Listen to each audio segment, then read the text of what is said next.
Alright, let's clear the air on retirement investing after 50. If you're like me, you've heard it all. It's too late, ETFs are risky, or you need a PhD to build a good portfolio. But here's the real deal. Building a retirement-ready ETF portfolio at 50 is simpler than most think, and it's definitely not too late. First, let's bust that biggest myth. Your best investing days are behind you. Not true. If you're 50, you could have decades ahead for your investments to work. It's about being smart and realistic, not just aggressive. So, what's my recipe for a rock-solid, stress-free ETF portfolio at this stage? I start with the basics, diversification. It's not just a buzzword. Spreading your money across different types of ETFs smooths out the bumps along the way. Stocks, bonds, real estate, maybe even a sprinkle of international exposure. Think of it as balancing your plate, a bit of everything, not just piling on the dessert. Now let's talk numbers.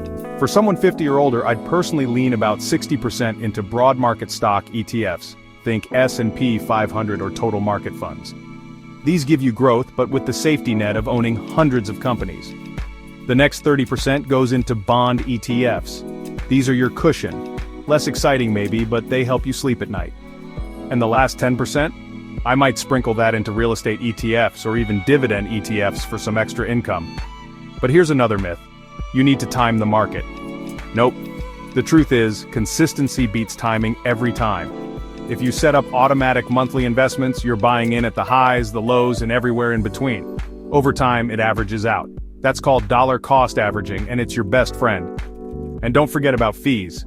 High fees are like termites. They quietly eat away at your returns. Stick to low-cost ETFs, and your future self will thank you. One last thing. Review your portfolio once a year, not every week. Chasing every market headline is a shortcut to anxiety, not wealth. Adjust as you get closer to retirement. Maybe shift more to bonds, or whatever helps you sleep better at night. So if you're 50 and just getting serious about retirement, remember, it's not magic, it's not rocket science, and it's definitely not too late. Simple, steady, and smart wins the race, every single time. You've got this.